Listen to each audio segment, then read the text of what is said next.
¿Qué es lo más importante a la hora de analizar una compañía minera? Cobre. Pues lo que tenemos que hacer es analizar cuál es la demanda y cuál es la oferta. Y en el cobre es muy fácil. Si cerramos ahora mismo todos los ojos, al final esto es un mundo sin cobre. Con lo que la pregunta es, ¿qué ocurrirá con la demanda de cobre de aquí a futuro? ¿Crecerá o disminuirá? Pues va a crecer. Son tan cíclicas las compañías mineras que al final, cuando todo el mundo gana mucho dinero, ¿qué hacen todos los mineros? Entra la codicia y dice, si yo tuviese otro yacimiento, ganaría el doble. Entonces empiezan a buscar yacimientos, empiezan a explotarlos. Sí. Entonces, ¿qué ocurre? No entran de golpe. Al no entrar de golpe, todo el mundo empieza a invertir.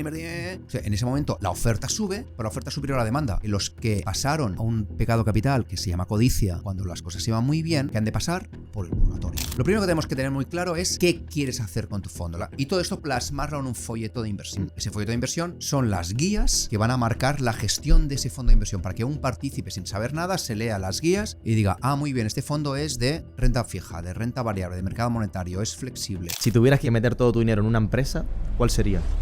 Hostia, muy buena pregunta. Si una compañía la analizamos y es capaz de crecer el 10% los beneficios ad infinitum, fíjate lo que digo, el PER es indistinto. Te da igual. A largo plazo, quien marca la rentabilidad de una acción son los beneficios. Un debate que solemos tener nosotros con personas y demás sobre el análisis cualitativo y el cuantitativo. ¿Cuál crees que es más importante? Cualitativos y cuantitativos. Fácil.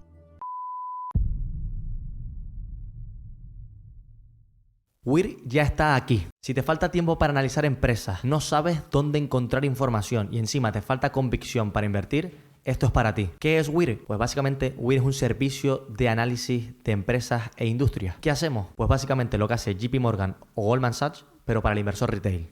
Y sin tener que pagar miles de euros. Es decir, investigamos, analizamos y filtramos las mejores empresas de calidad del planeta y luego tú ya decides qué hacer con esa información. Y por si fuera poco, WIR también incluye una comunidad privada donde hablar sobre inversión con más personas como tú y además webinars exclusivos solo para la comunidad con profesionales del mundo de la inversión. Es decir, si te traemos la tesis de Evolution Gaming, te traeremos a un experto en Evolution Gaming para grabar un webinar y que tú puedas preguntarle lo que tú quieras. Si te interesa y crees que WIR es para ti, y probablemente lo sea si estás escuchando este podcast, tienes toda la información necesaria en la descripción. Y dicho esto, seguimos con el podcast.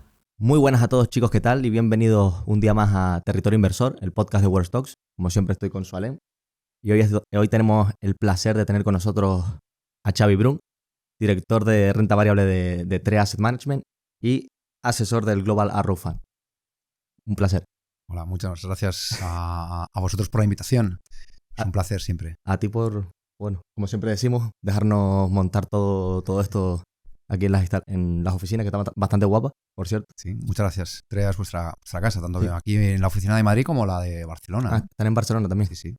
Y esto ya es pregunta por curiosidad. ¿Viniste solo al podcast o tenías que venir Vine solo a vosotros. A Madrid? Bien. Aproveché para tener hablar con el equipo, pero oye, sois lo suficientemente importantes como para dedicaros un tiempo. No, la verdad que oye, gracias por la invitación y no cuesta nada. He aprovechado para hacer otras cosas también, ¿verdad? Muchas gracias por venir. Y ya nos habían comentado Paco Lodeiro, Miguel Daván, que fue el que nos puso, o el jefe de Miguel, que fue el que nos puso en contacto. Y después estuve revisando tus cartas, tu presentación, y la verdad que me gustó bastante. De hecho, creo que tienes en cartera algunas empresas de las que yo he hablado, tipo Amazon, por ejemplo, que no se suelen mirar con muy buenos ojos. Entonces, bueno, creo que compartimos más o menos filosofía de inversión. Sí, la verdad que sí. Pero bueno, ya para empezar, ¿quién es Xavi Brun? ¿Cómo llega la pregunta del millón? Bueno, Xavi Brun es, yo creo que alguien curioso, que disfruta mucho de lo que hace, le encanta y que se dedica a cuerpo y alma a la gestión, ¿no? Paralelamente a la gestión, pues soy docente en la Universidad Pompeu Fabra, dirijo el máster en Finanzas y Banca de la Universidad Pompeu Fabra y profesor ya desde hace 25 años. O sea que el tiempo pasa para todos, ¿no? ¿Te gusta lo de enseñar? Bastante. Y creo que vamos a decir que me permite ahorrarme muchos psicólogos, ¿no? Porque la verdad que la parte de gestión es un trabajo tenso, hay momentos que has de tener una mente muy fría, luego si queréis entramos más en detalle, ¿no? Pero lo que me ayuda es que doy clase de 5 a 9 de la noche o de 6 a 9 de la noche y alguien puede pensar, oye, pero si tú entras a las 8 de la mañana y salís a las 9 de la noche, hostia, sin parar, comiendo ahí prácticamente en la mesa. Hostia, no es al revés, no es más cansado, ¿no? Y la respuesta es que no. Y es bien fácil hablar con chavales, ahora son chavales, antes eran de la misma quinta, ¿no? Sí. Hablar con chavales entre 25 o 30 años, motivados, con ganas, con un prisma distinto, me ayuda a mantenerme en tensión, me ayuda a estar al día. Y lo que me ayuda muchísimo es a que tengo que estar concentrado en ellos. Y esa concentración, recuerdo un día, unas de esas semanas horribles de los mercados, esos días que, hostia, profe guardia de una compañía, aparte no tienes más, llamada de los jefes, oye, cuidado con tal. Y ese día recuerdo ir a clase y digo, hostia, ¿hoy qué tengo que explicar, no? Vale, hostia, esta parte de análisis fundamental, vale, perfecto. Mentalmente estructuro la clase, vale, este bloque, ahora, ¿no? Empecé la clase y cuando terminé a las 9 dije, yo tenía un problema. ¿Cuál era? Sí. Sí, me ayudó a relajarme. Me fue a dormir, tranquilito, y al día siguiente, oye, pues otra vez al toro, ¿no? Y la verdad es que me gustan ambos trabajos. Ambos trabajos. Le dedico la gran mayoría a la gestión. Llevo en el mundo de la gestión desde el año 2001, en distintas gestoras y con varios cambios en la filosofía de gestión hasta plasmar realmente la que llevo ahora, que más o menos se empezó en Solventis hace ya como más de 10 años ya, concretamente 14, 15 años. Y nada, he sido paralela el trabajo en gestión y el trabajo en docencia. Y la docencia ahora está, vamos a decir, algo no marginal, pero son 1 o 2 clases como mucho a la semana. ¿Y por qué el mundo de la finanza? O sea, ¿qué fue lo que te atrajo? Pues la verdad que desde bien pequeñito. O sea, no te voy a decir, pues te mentiría que había leído Warren Buffett con 12 años, porque es mentira, ¿no? Pero sí que es verdad que todos los números me gustaban mucho. Las matemáticas me encantaban, toda la parte numérica me gustaba mucho. Y un amigo de la familia, un muy amigo de mi padre, era financiero. Y cuando venía a casa me hablaba de las finanzas, que si no, la deuda de esta empresa, tal, lo hemos financiado. Y alguien muy entusiasta de su trabajo, ¿no? Y la verdad es que me caló esto y dije, yo quiero hacer económicas. Entonces empecé en económicas y me encantó. O sea, disfrutaba cada clase, desde la clase de macroeconomía, microeconomía, econometría hasta finanzas, o sea, todas, excepto derecho. Me pasa exactamente ¿Vale? igual. Que dije, tengo que estudiar derecho, ¿no? Y me gustaba también porque el profesor ponía el play en clase, eran 2 horas, y nosotros lo que hacíamos era copiar como un dictado de clase, igual, y decía, que te dolía la mano. Sí. Decía, qué forma más estúpida de dar una clase, ¿no? Pero en fin, me encantó. Y aparte tuvo un profesor que se llama Xavi Puig, y es un muy buen profesor, hay charlas suyas en internet, o sea, escucharlo. Para mí me gustó mucho cómo daba las clases y me gustó la asignatura que daba, que era finanzas. Y entonces allí empecé a conocer el mundo de la bolsa. Me encantó, me apasionó y tuve la suerte de que él fue el que me dijo antes de terminar la carrera, oye Xavier, ¿por qué no te vienes a trabajar conmigo a la universidad? Me ayudas, que estamos empezando un pequeño máster y ahí pues empiezas a dar docencia, etcétera, etcétera. Entonces, como daba clases a gente mayor que yo, o sea, recuerdo que eran directores de oficina bancaria, las primeras clases, me dijo, bueno, hoy vas a los Miuras, ¿no? Y yo, joder, Miuras, macho. O sea, fue duro porque yo con 21, 22 añitos dando clase a gente de 40, 50, que te decía, ¿tú qué vienes a explicar, no? Entonces, en ese momento le dije, necesito tener la parte laboral que tenga relación con lo que doy clases. Y me dijo, ningún problema porque estoy montando ahora mismo una gestora, así que te vienes conmigo a esa gestora, ¿no? Y así es como empecé un poco la parte del paralelismo. Y cuando ya empiezas en el mundo de la gestión, empiezas a cuestionarte todo, a estudiar. Como me gustaba mucho el análisis fundamental, vi que el análisis técnico me costaba, no lo entendía, y me fui solo al análisis fundamental. Y de ahí te caen en las manos los libros de Buffettología, que me abrió los ojos. Ese es justo el que a mí me fue el que hizo, vale, aquí cambia todo. Claro, y es simple, claro, ¡pam! Y te da, hostia, vale, perfecto. Solo con lo de los puentes de peaje ya te quedas como rollo, vale, esto no me habían contado, o sea, no sabía que la inversión era esto, ¿sabes? Claro. Pensar en este tipo de cosas. Y el largo plazo, ¿no? Que ese momento donde estaba, pues el gestor que había era PER y más o menos olfatímetro, ¿no? Pero hostia, alguien que te lo marca, que te analiza el negocio, eso me ayudó muchísimo. Entonces, a partir de ahí, empecé a devorar libros de finanzas. Porque me gusta mucho leer, pero el problema que tengo, dime friki, ¿no? Me gusta mucho leer de economía. Leo también novela, ¿no? Pero vaya, una narrativa, pero no. Pero vaya. A nosotros nos pasa igual porque nuestras parejas ya no nos regalan ni libros. Te voy a regalar una novela porque estoy ya hasta los mismísimos de regalarte cosas de finanzas. Pero sí, si te gusta algo. Exacto. Y si encima puedes transmitirlo como profesor, claro, esa pasión. A mí me ha pasado de tener un profesor que tiene pasión por lo que hace y la clase se recibe, o sea, se nota mucho. Recibes la información de una manera muy diferente. Es la clave. Mira, recuerdo una charla en la universidad con el que era en ese momento pues presidente de Chupa Chups, ¿no? Que afeció el padre y tal, y nos dio una charla, éramos 100 personas y tal, y nos dijo, aquí solo trabajaréis de esto un 15%.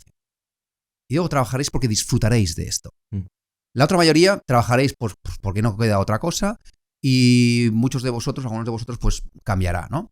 Dice, ¿por qué digo esto? Y pregunto, ¿a quién le gusta tocar la guitarra? Dice, no hace falta que me lo respondáis. Pero ¿a quién le gusta tocar la guitarra? Si a ti te apasiona tocar la guitarra, te gusta tocar la guitarra, déjalo todo y dedícate a estudiar solo para tocar la guitarra. Eso sí, con un objetivo muy claro. Has de ser de los 3 mejores guitarristas del mundo. Hostia, eso me caló y dije, eso es verdad.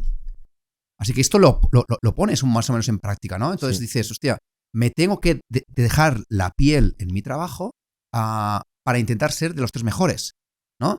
¿Lo intentaré?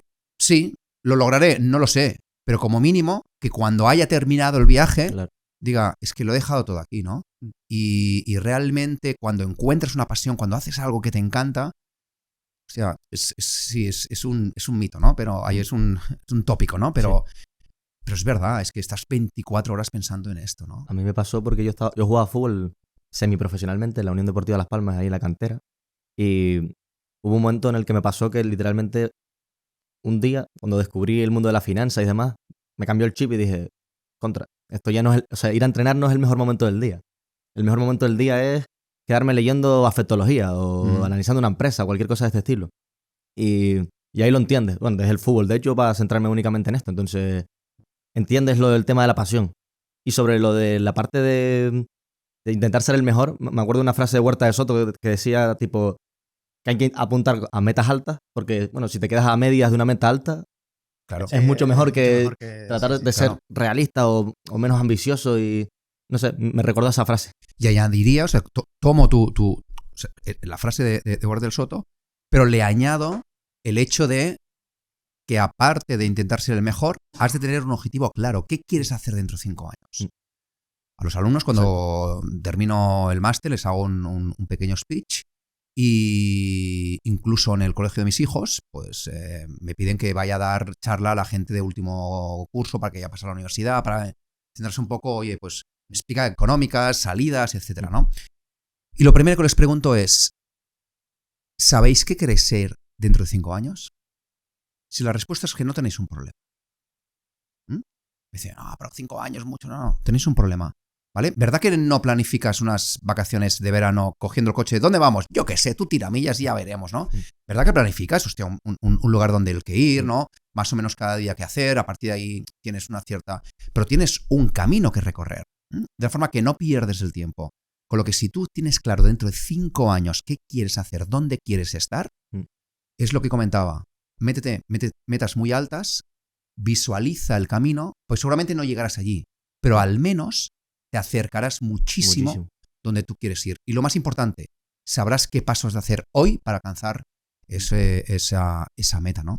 Como hay un dicho chino que dice que si quieres andar 10.000 kilómetros has de empezar por el primer paso. Pero has de tener claro que quieres andar 10.000 kilómetros. Sí, es como lo que decía Charlie Munger de si quieres saber qué es lo que no tienes que hacer para no conseguir algo, o sea, si quieres ser analista. ¿Qué no tengo que hacer? ¿Qué no tengo que hacer para no conseguirlo? Para no conseguirlo. Claro, ¿Sabes? claro. Pues quedarte en tu habitación sin hacer, ¿sabes? Sin hacer nada, sí. Durmiendo hasta las 12. Pues haciendo, Trazar un plan claro, y ya tienes con sentido. Tienes un objetivo fijado y ya sabes las cosas que no tienes que hacer porque son las que te van a hacer que no consigas el objetivo. Tengo un alumno, un muy buen alumno y ya prácticamente amigo, que lo tenía muy claro. Vino al máster y dijo, Xavi, es que yo vengo porque te he escuchado, me gusta tu filosofía, vengo a conocerte y a estar en tu máster, ¿no? Y tenía muy claro que quería ser gestor. Recuerdo que lo tomaron de prácticas en una empresa de auditoría y a la semana lo dejó. Dijo, no, es que yo no quiero hacer esto. Yo tengo claro que mi primer trabajo ha de estar focalizado a esto, ¿no? Entonces tuvo la suerte de venir aquí a Madrid, de tener un trabajo como analista. Era muy bueno, pero hubo un momento que dijo, no, que quiero gestionar. Y entonces se encontró vamos a decir, un padrino, y ahora mismo está gestionando un fondo de inversión, no es público, es un fondo cerrado, pero está feliz de la vida, ¿no? No. Así que esos primeros pasos son importantes. Y bueno, hablando de primeros pasos, ¿cuál fue tu primer paso? En el sentido de, ¿cuál fue tu primer fondo? ¿Cuál es que gestionaste? Y bueno, ¿cuál es la filosofía un poco de ese fondo? Sí. ¿O se ha cambiado con el paso del tiempo lo que has hecho? Yo empecé con Xavi Puig, la gestora era GESJuris, que venía, GESJuris proviene de la gestión del Juris es derecho, ¿no? Que era la gestora de caja de abogados, entonces la compraron, ¿no? Y ahí empecé un poco con el middle office, es decir, el policía de la gestora, pues hoy la regulación, etcétera, etcétera, ¿no? Y ahí hubo un momento que pues ayudaba a Jordi Viladot en la gestión y Jordi era, oye, pues me habla del PER, del EBITDA, de los márgenes, pero se basaba bastante en su intuición, ¿no? Bueno, empiezo a avanzar y tengo la suerte de que Walter Scher, un gestor de Barcelona, me dice, oye Xavi, aquí necesitamos analistas, ¿te vienes con nosotros?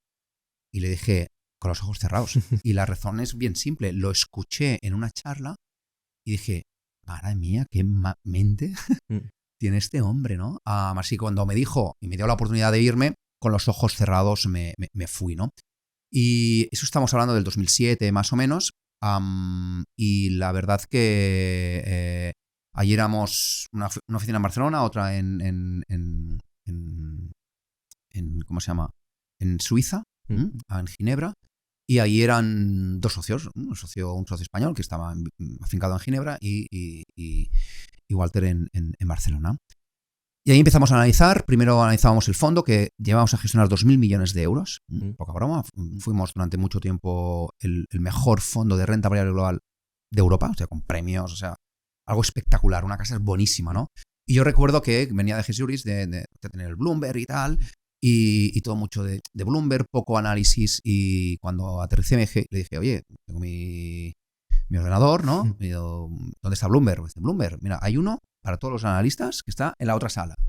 Y dijo, ya, pero si quiero ver compañías y tal, dice, ordenador, internet, y si quieres hablar con la compañía, un teléfono. O sea, y eso fue la escuela. Eso fue la escuela. Yo creo que es lo mejor que he podido hacer en mi vida. Excel en blanco, cuentas anuales y a clicar. O sea, número a número, ponerlos. Bien. El primer trabajo allí fue una auditoría de todas las compañías que teníamos en cartera y volverlas a analizar para ver otro punto de vista dentro de esa valoración. Eso me dio una expertise brutal porque analizabas desde compañías de seguros, barcos, mineras y consumo, ¿no?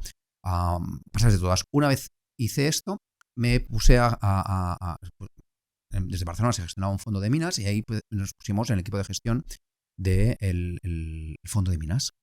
Así que analizábamos un fondo de minas, así que os podéis imaginar 2008, el fondo de minas. Hola, ¿qué tal? Viene la crisis y lo más heavy de todos que es, ¡pumba!, las minas, ¿no? En ese año recuerdo que el fondo bajó como un 75%. Allí volvimos a evaluar todas las compañías, vimos que las compañías valían mucho más de lo que pasaba. O sea, no existiría un mundo sin cobre, no existiría un mundo sin carbón metalúrgico.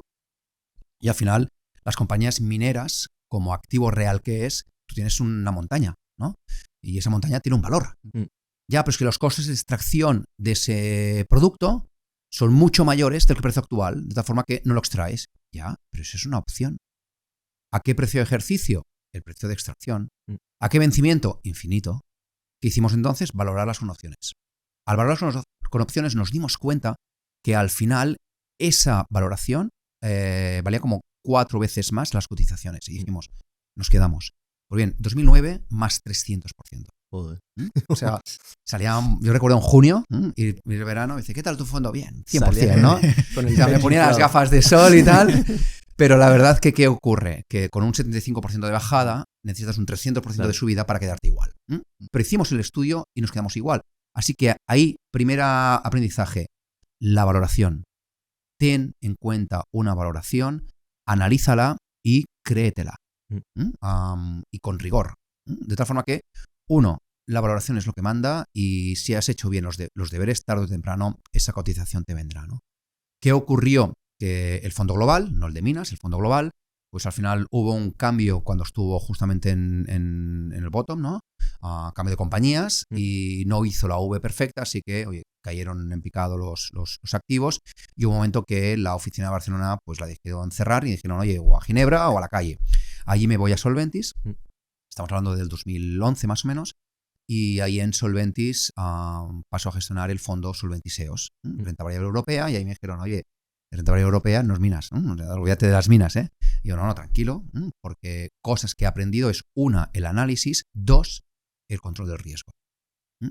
Por ejemplo, el fondo global pues tenía barcos, tenía acero, tenía consumo y tenía sensores. Claro, ¿esto al final qué era? China. Entonces tú has de limitar, has de poner capas de riesgos, ¿no? Riesgos con un peso en un único activo, capas de riesgo en tesis de inversión y capas de riesgo en, vamos a decir, sectores, ¿no? De tal forma que esas 3 capas de riesgo es lo que aprendí y es lo que la apliqué en Solventis EOS. Tuve la suerte que ahí me dejaron libertad total. También la teníamos antes. Es decir, siempre he venido a una gestión plenamente en libertad. Y la verdad que tuvimos la suerte, pues oye, de ganar premios Morningstar al mejor fondo de renta variable europea. Oye, muy fructífera, ¿no? Sí. Esa época. Y aparte lo que me gusta a mí es transmitir mucho lo que estoy haciendo. Y ahí empecé a escribir las cartas mensuales con una tesis de inversión de las compañías que teníamos en cartera, ¿no? O una filosofía, etcétera. Con lo que, por una razón muy simple, porque yo como gestor, ¿a quién me debo? A mis partícipes. Y siempre hago el mismo paralelismo. Si yo voy a un médico y ese médico, pues al final me dice, me mira, no habla mucho y dice, toma, esta pastilla 2 veces al día. Y me cura, digo, está muy bien, pero me hubiera gustado más que me hubiera dado una explicación, ¿no? De tal forma que yo me debo a mis partícipes y me debo una explicación de sus ahorros que han depositado su confianza en mí. Y eso es el valor más preciado. Y eso los gestores no lo podemos perder. Tenemos algo en la mano que es la confianza de nuestros inversores. Y nos debemos a ellos, con lo que debemos de dar mucha información, o la máxima información a ellos. Bien, ahí crecemos. El fondo de 10 millones pasan en sus distintas estrategias más o menos a 100. Nos va muy bien. Y aquí aparece Trea y me dice, no, Xavi, ¿quieres venir con nosotros? Y yo en un principio decía, estoy bien aquí en Solventis, ¿no? Y me dijeron, oye, pues al final tú aquí lo que tendrás es una gestión de, bueno, un par de ceros más, un cero más en tu gestión, ¿no? O sea, 1.000 millones de euros bajo gestión, con un equipo de analistas, etcétera, etcétera. Así que pensé, hostia, ¿por qué no? Voy a invertir en ese... Vamos a hacer ese upgrade, ¿no? De analistas, etcétera. Hasta ese momento estaba en Solventis EOS, estaba con Santiago Domingo, que ahora mismo está en Magallanes. Para mí un excelente gestor / analista. Éramos súper buenos. Me lo quise traer aquí a Trea, pero por X razones no pude, ¿no? Así que, bueno, entonces empecé esta nueva etapa. Y aquí al final gestionamos los fondos de, vamos a decir, de 2 entidades financieras, Cajamar y Mediolanum, y una pata, vamos a decir, más independiente. Cajamar y Mediolanum al final son fondos bancarios y con un mandato que es de cuartil a 1 año y a 3 años. Esto te implica una gestión menos convicción de la que te gustaría.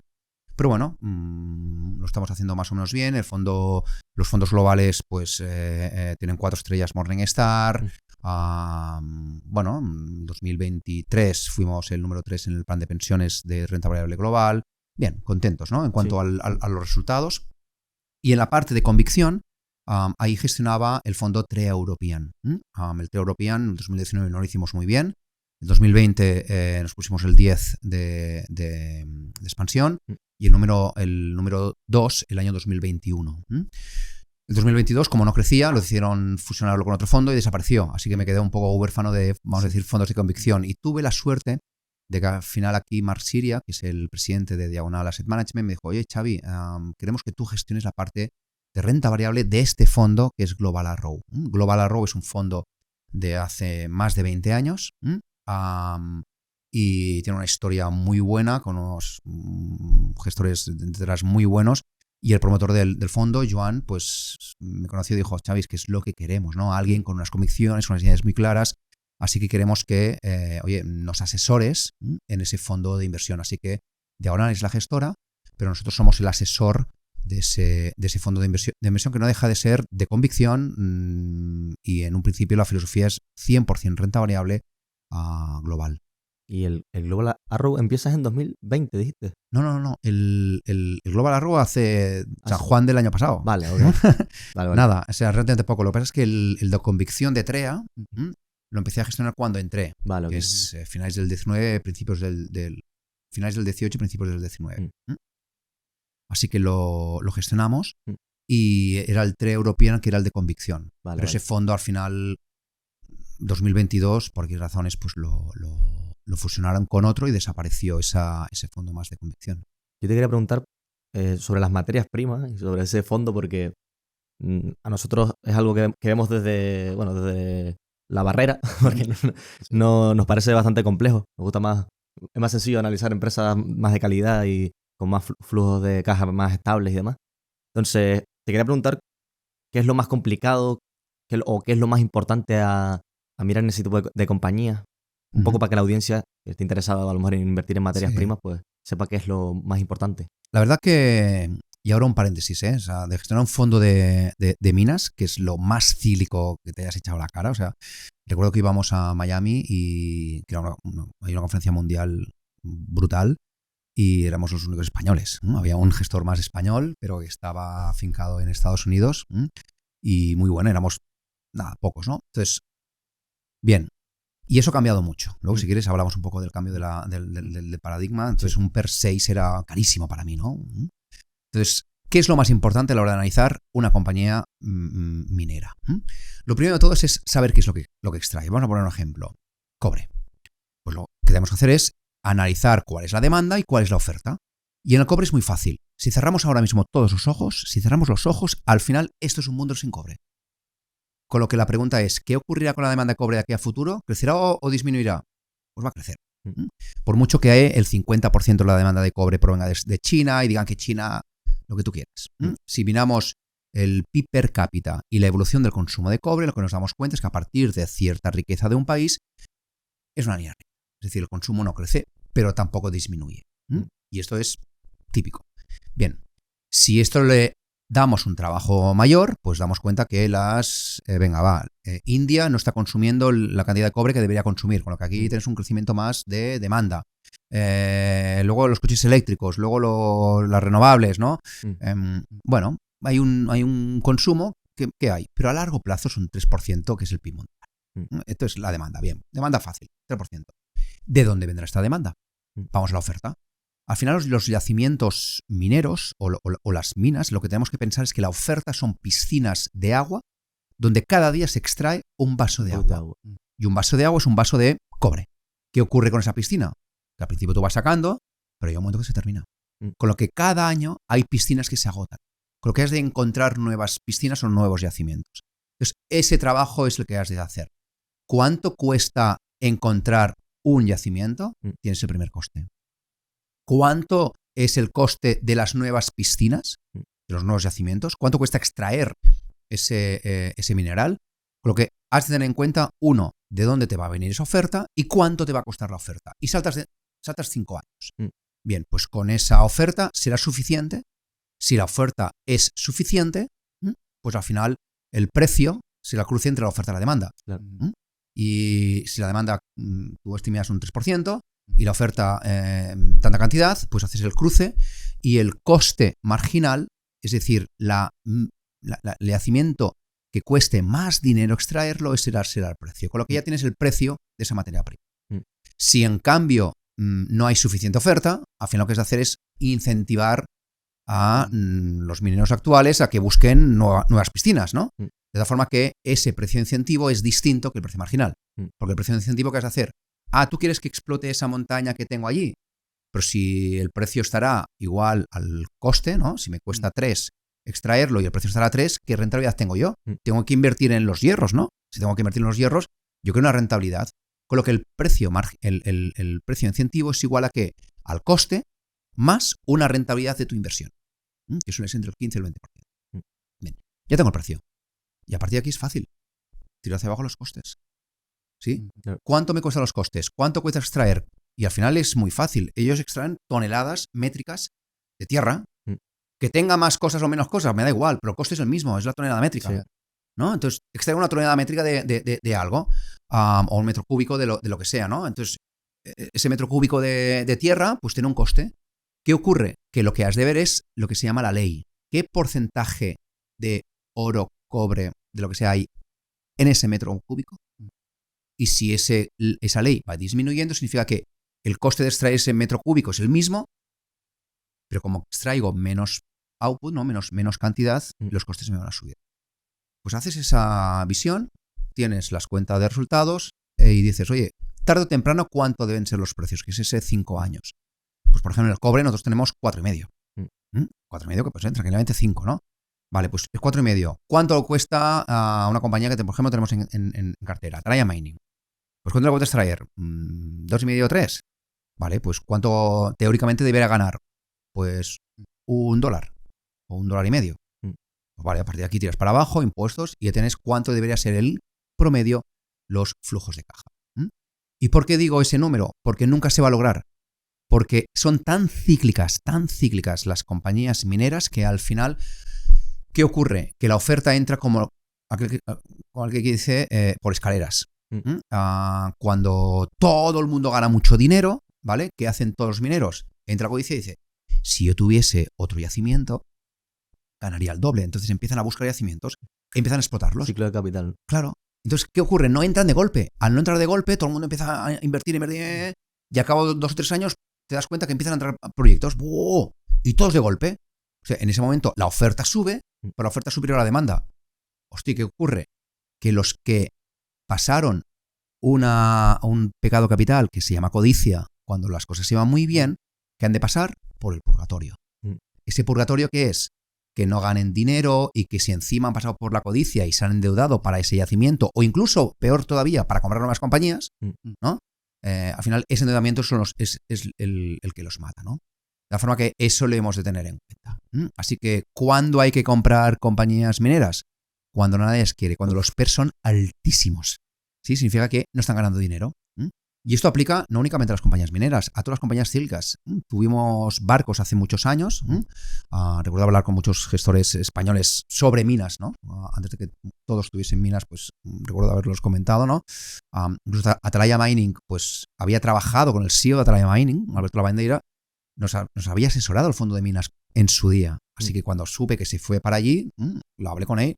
Oye, Xavi, pues tal. Y de cabeza empezamos a analizar en Atalaya Mining y lo comenté a muchos gestores aquí en España, ¿no? Y claro, ver algo lógico que es barato, pues empezaron a invertir.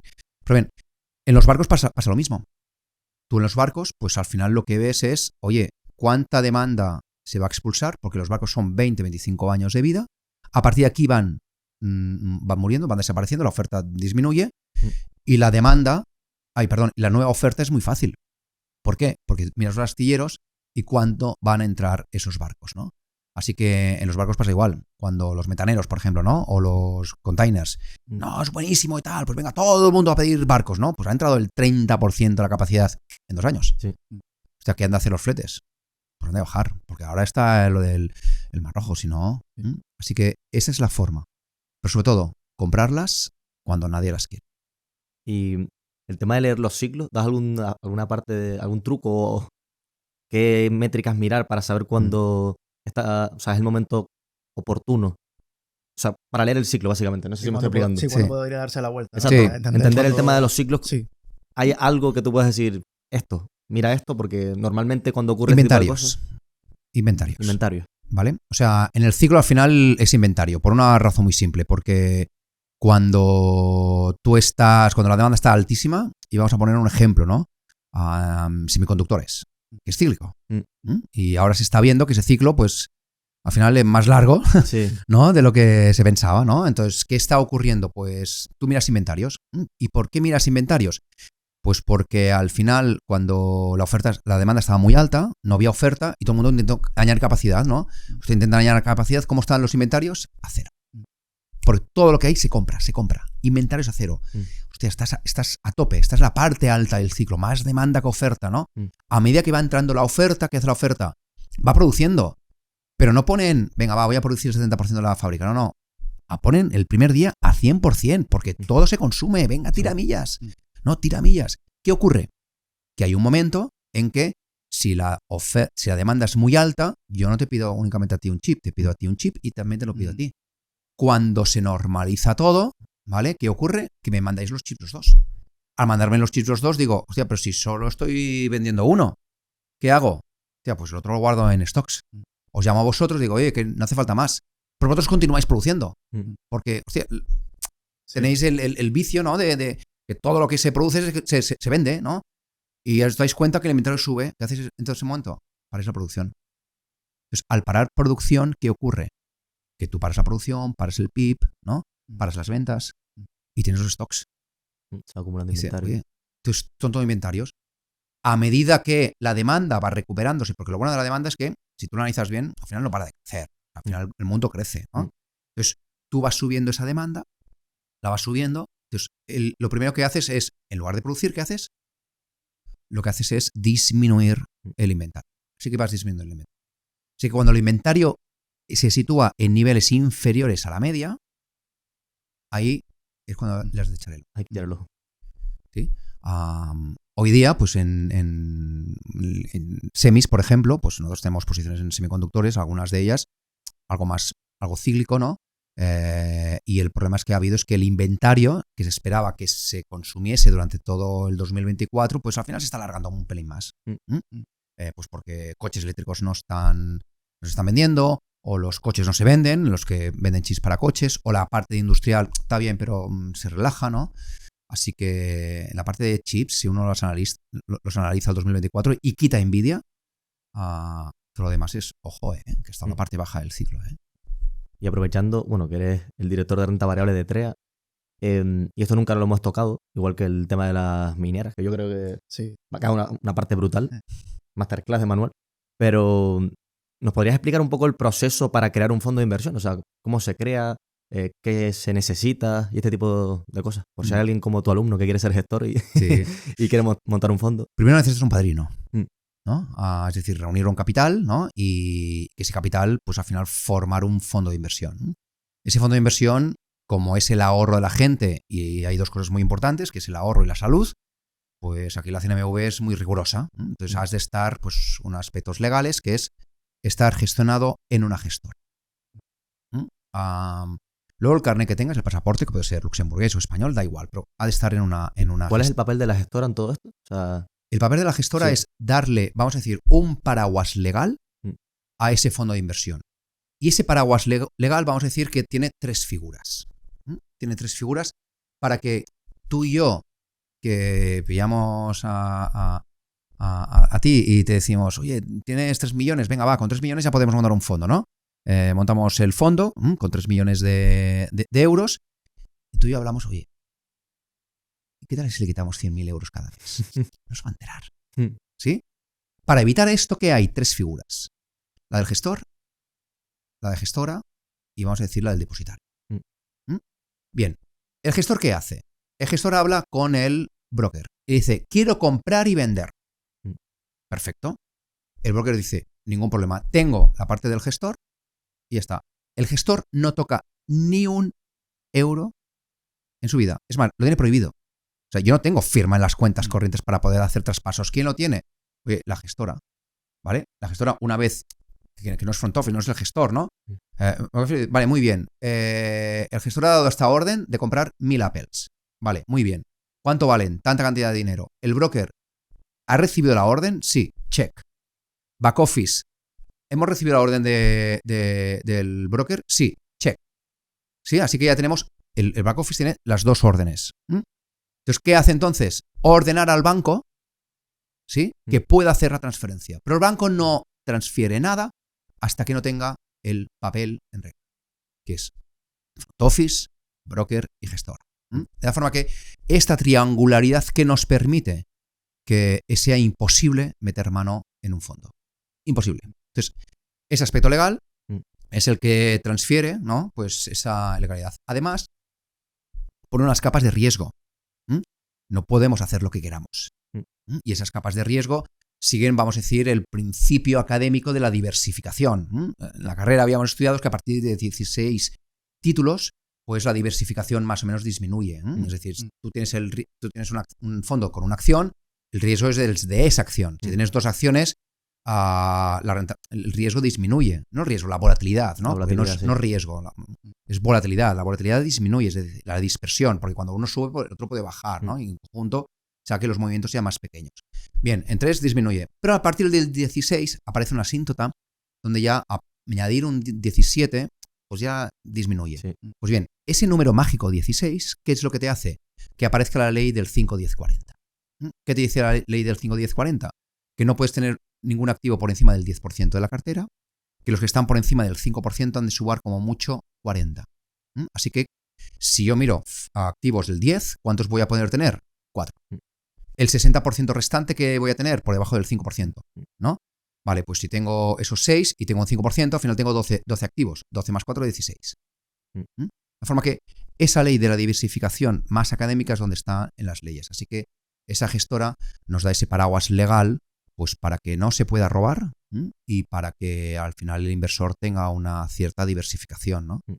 Cosa que yo lo aplaudo. Okay. Una vez tenemos el padrino y una vez tengas el padrino, lo que tienes que tener muy claro es tu filosofía, ¿vale? Tu filosofía, y así esa filosofía no la pierdas. Una vez tienes el padrino, venga, muy bien. ¿Cuál es el rumbo? ¿El padrino sería quién? ¿El que pone el dinero? El que pone el dinero. ¿Sí? El padrino es el que pone el dinero. Sí. A ver, si tú eres el propio padrino, pues perfecto, ¿no? Pero no es mi caso. Es verdad, si tú tienes... Imagínate, nosotros tenemos 3 millones, sí, o 4 o 5, que ya nos dirás ahora cuál es el límite, el mínimo. Nosotros podríamos montar un fondo con nuestro propio dinero, aparte de tener los 100 partícipes necesarios. Sí. O tienes que llegar a 100 partícipes antes de... No, tú puedes hacerlo. Sí. Puedes empezar desde cero, siendo 2 partícipes. Porque la ley lo que te permite es, muy bien, tienes hasta cierto tiempo para poder alcanzar esos 100 partícipes. Pero al final, Family and Friends lo puedes alcanzar. O sea, no es un límite muy, muy, muy complicado, ¿no? Bien. Una vez tienes esto, ¿no? Tenemos los 100 millones. Hay los 100 millones. Los 3 millones. No, empezamos bien. Sí, empezamos bien, ¿no? Warren, ¿no? Warren Buffett. Vamos a hacer un trato. Tú le das like a este episodio, te suscribes y además nos comentas. Y nosotros nos comprometemos 100% a ir a cualquier rincón de España, sea el que sea, a entrevistar a los mejores gestores y analistas de España. Sí, cogemos todo el equipo y nos vamos a donde haga falta. Y cuando digo donde haga falta, es donde haga falta. Sinceramente, me parece un trato justo. Y bueno, habiéndote dicho esto, te dejo con el episodio. Tenemos los 3 millones. ¿Qué hacemos? Comprar. Lo primero que tenemos que tener muy claro es qué quieres hacer con tu fondo. La primera decisión es hacerla. Y todo esto plasmarlo en un folleto de inversión. Ese folleto de inversión son las guías que van a marcar la gestión de ese fondo de inversión, para que un partícipe sin saber nada se lea las guías y diga, muy bien, este fondo es de renta fija, de renta variable, de mercado monetario, es flexible, tiene unas limitaciones que no puede invertir más de un 10% en Asia, o lo va a invertir el 80% en Estados Unidos. Todas esas guías, ¿no? Que eso lo tenemos que tener claro. Muy bien, una vez lo tenemos claro, perfecto, ya sabemos los límites. La ley 5-10-40 y los límites propios de ese folleto que son las guías de inversión. Después, ¿qué tenemos que hacer? Tomar un proceso de inversión. ¿Cuál es nuestro proceso de inversión? ¿Cuándo vamos a tomar decisiones de compra y de venta? ¿Cuánto será? ¿Qué vamos a hacer para analizar? Porque una cosa es el análisis y la otra es la gestión. La gestión es pesos y diversificación, y el análisis es cuánto vale una compañía. Bien. ¿Cómo vamos a analizar? ¿Qué tipo de compañías vamos a analizar? ¿Y qué proceso de gestión vamos a llevar? Y esto es muy importante. ¿vale? Porque muchas veces a mí me gusta analizar compañías y solo analizo compañías. Ya, pero el proceso de gestión va a estar marcado ahí. Sí, eso es clave. ¿Por qué digo esto? Porque si tú eres fiel a esa filosofía de tipo de compañías y a esa filosofía de diversificación y lo transmites a tu partícipe, el partícipe está muy tranquilo porque cuando venga una situación de mercado va a decir, con esta situación de mercado el fondo lo hará bien o el fondo lo hará mal. ¿Sí? Vamos a poner un ejemplo. Yo vengo de minas, pero las minas ya hace muchos años que las dejé de invertir, voy invirtiendo un porcentaje, pero con esa gestión del riesgo muy limitada en peso en minas. Pero todo, gracias a la gestión en Solventis, lo que me dio es un sesgo hacia esas compañías que decía, coño, esta compañía está muy cara. Y en cambio te ha subido el 100% en 4 años. ¿Por qué? Hermé. Exacto. Tiro para atrás, ¿no? ¿Qué hubiera pasado? ¿Hubiera comprado? No. Pues algo me está fallando. Sí. Algo me está fallando. Y esa parte, esa mental académica, que me ayudó muchísimo el doctorado, es el proceso. De nuevo, el proceso. Venga, va. ¿Qué hacíamos?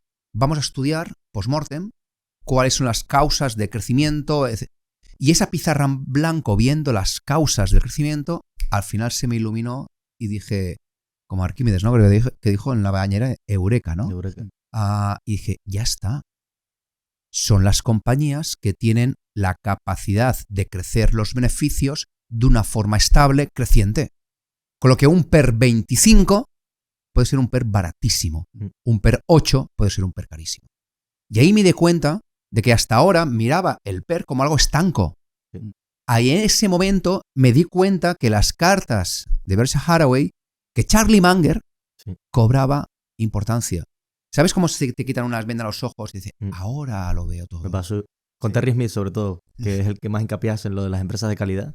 Cuando yo lo escuché, digo, vale. O sea, de hecho, hay una gráfica que dice de empresas en las que podías haber invertido a un determinado múltiplo y haber conseguido la misma rentabilidad que el mercado. Y, por ejemplo, L'Oreal te salía 70 veces o algo así. Pues mira, ese mismo cálculo lo hicimos ASML. ¿Cuánto hubiera sido el PER, que es más o menos parecido a lo de Terry Smith? ¿Cuánto hubiera sido el PER que hubieras invertido en el año 2003 para tener... O sea, el PER es cuánto vale el precio por metro cuadrado de beneficio, ¿no? Sí. Pues bien, los metros cuadrados de beneficio del año 2003 de ASML eran, invento, 1. ¿Vale? ¿Cuánto? Y en ese momento cotizaba un PER de 32. Por tanto, se pagaban 32 euros el metro cuadrado de beneficio. Bien. ¿Cuánto hubiera podido ser el precio por metro cuadrado de beneficio que hubieras pagado el año 2003 por ASML para lograr una rentabilidad igual al stock 600 al cabo de 10 años? El PER hubiera sido 180. Es decir, un PER 30 era todavía barato, PER 50 era barato, PER 70 era barato. Es decir, si yo ahora nos vamos nosotros tres, tiramos para el futuro, ¿no? al pasado, ¿no? Y vemos ASML, hubiéramos empezado a comprar ASML como locos, incluso a 180 veces el beneficio del 2003, hubiéramos logrado la rentabilidad del S&P. Ese mismo cálculo lo hicimos para Total, la petrolera. En ese momento, en ese mismo año cotizaba a PER de 12. Se pagaban 12 euros el metro cuadrado de beneficio del 2003. Para lograr la misma rentabilidad, ¿cuánto hubiera sido el PER que deberíamos haber pagado por Total? Un PER de 6. Porque en 10 años los beneficios de ASML se multiplicaron por 10 y los beneficios de Total se quedaron igual, incluso bajaron un pelín. Para doblar tu rentabilidad tendrías que haber pagado un PER que fue la mitad. Así que el PER 12 es un PER caro y un PER 32 es un PER barato. Con lo que el PER siempre, y lo digo siempre, va de la mano siempre del crecimiento de los beneficios. Siempre. Y ya lo decía Warren Buffett, creo en el 93 o 97, que había una frase suya que decía que invertir en valor nada tiene que ver con comprar compañías con PERs bajos, ni tampoco con growth, invertir en compañías con crecimientos altos, ¿no? Es decir, ambas cosas son inversión en valor, ¿no? Es que la gente solo ve la imagen estática de ese PER o ese múltiplo sobre beneficios y no está teniendo en cuenta la variable del valor terminal, de cuánta durabilidad va a tener ese crecimiento y bueno, y cuánto va a crecer. Y la capacidad de la compañía para eso, para crecer a un ritmo elevado durante mucho tiempo, que es lo que le ha ocurrido a Hermès. Entonces yo te vengo a preguntar y a que nos expliques por qué una empresa de calidad o las mayores empresas de calidad cotizan a múltiplos ópticamente elevados, que no van caros. Antes de ir a esta pregunta, Y termina un poco con el hilo del anterior.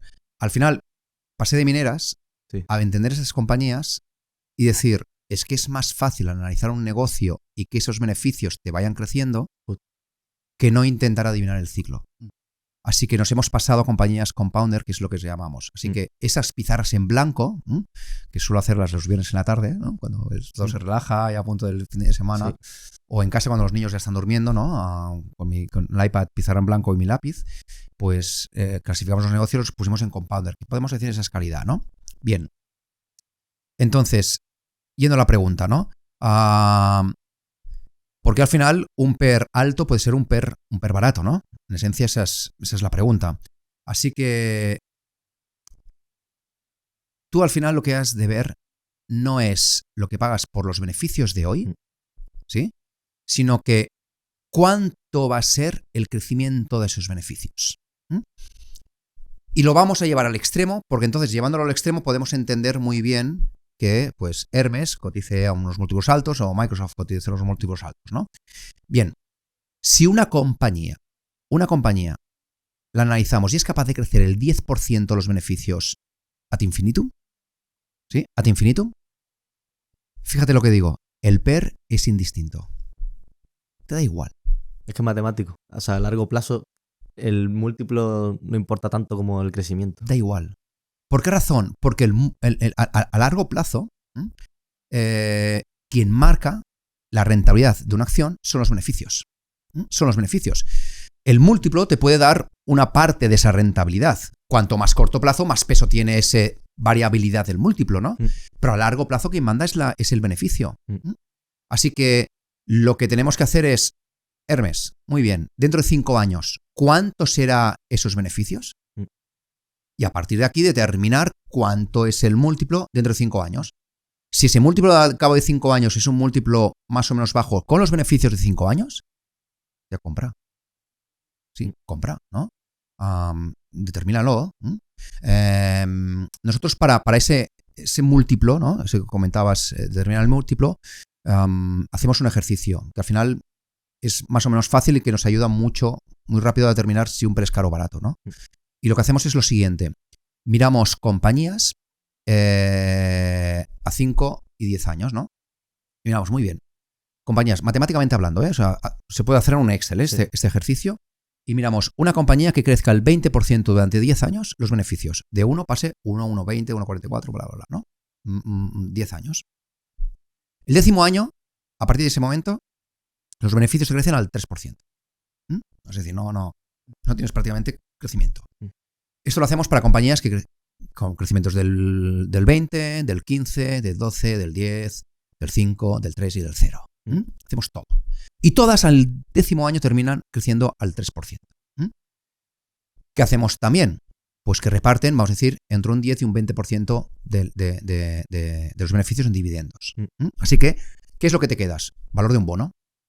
20% de los beneficios anuales te los pagas como dividendos, ¿no? Y tienes un valor terminal, que eso se multiplica por un múltiplo en función del crecimiento, etcétera, etcétera, ¿no? Bien. Eso lo sumas y te da cuánto es el PER que debería estar cotizando esa compañía para, ¿sí?, lograr una rentabilidad del 9. Es decir, descontando los flujos, tú tienes todos los flujos, y los descuentas al 8, al 9 y al 10%. Si los descuentas al 8, el valor presente es mayor, por tanto, el PER es mayor, dispuesto a pagar hoy para lograr una rentabilidad del 8% durante 10 años. Perdón, ad infinitum, prácticamente, porque es descontando al 3. Al 9% o al 10%. Obviamente, cuanto más descuento lo hagas, menor será el PER, el valor actual, y como consecuencia menor el PER, ¿no? Pues esto nos da que PERes de 30 te implican crecimientos del 12% durante 10 años. Y a partir de ese momento, al 3%. Es decir, 12, te baja al 3. Así que solo has de analizar si eres capaz de crecer al 12. Si eres capaz de crecer al 12 y tú quieres una rentabilidad igual que el mercado, que es un 9-10, pues ya es un PER de 30. Ya es un PER de 30, ¿no? De forma que este cálculo es el que nos determina si una compañía, pues al final, pues esos PERes de 30, de 20, son caros o baratos. Y lo que hacemos es, nos basamos en este cálculo, Y luego lo que miramos es, oye, capacidad 5 años. Hermes, capacidad 5 años. ¿Tiene capacidad de crecer a doble dígito? La respuesta es que sí. O sea, y en el caso de Hermes, tú lo sabes muchísimo, ¿no? Sí. Pero al final es fácil. O sea, Hermes, recuerdo hablando, escuchando a su CEO, dijo, bueno, yo solo sé hacer 2 cosas, pero las sé hacer muy bien. ¿Sí? Es leather, ¿no? Cuero y seda. No me hagas hacer muchas cosas más. Pero lo que hago es excelente. De nuevo, otra vez al principio de la charla, ¿no? Que decíamos que lo que sepas hacer, hazlo excelente, ¿no? Ve a muerte. Bien.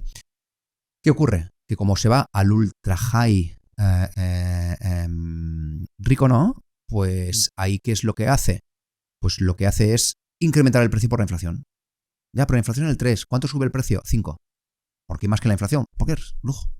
Es que controlan oferta, el precio. Es lujo. Ellos se sientan aquí y deciden cuánto crecen cada Claro, año. claro. Y lo único que han de hacer es producir una unidad menos de la demanda. Y ya está. Y así fácil. ¿Vale? Lo hacen. Y a partir de ahí, ¿qué permiten? 1.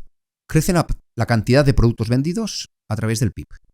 ¿No? Un 3%. Vamos a poner que el 3% de ricos, cada año aumenta un 3% de los ricos. Que quizás es algo más. ¿Vale? Sí. 3%. Bien. 3. Luego el precio, que es el 5%. 5 por 3, ¿no? O 5 más 3, si quieres hacerlo así, 8% en ventas. Tienes crecimientos, 8% en ventas. Márgenes operativos, apalancamiento operativo, tiras para abajo, hace un crecimiento entre el 10 y el 12% en beneficios. Pues ya lo tienes. Y no hemos echado mucha matemática, ¿no?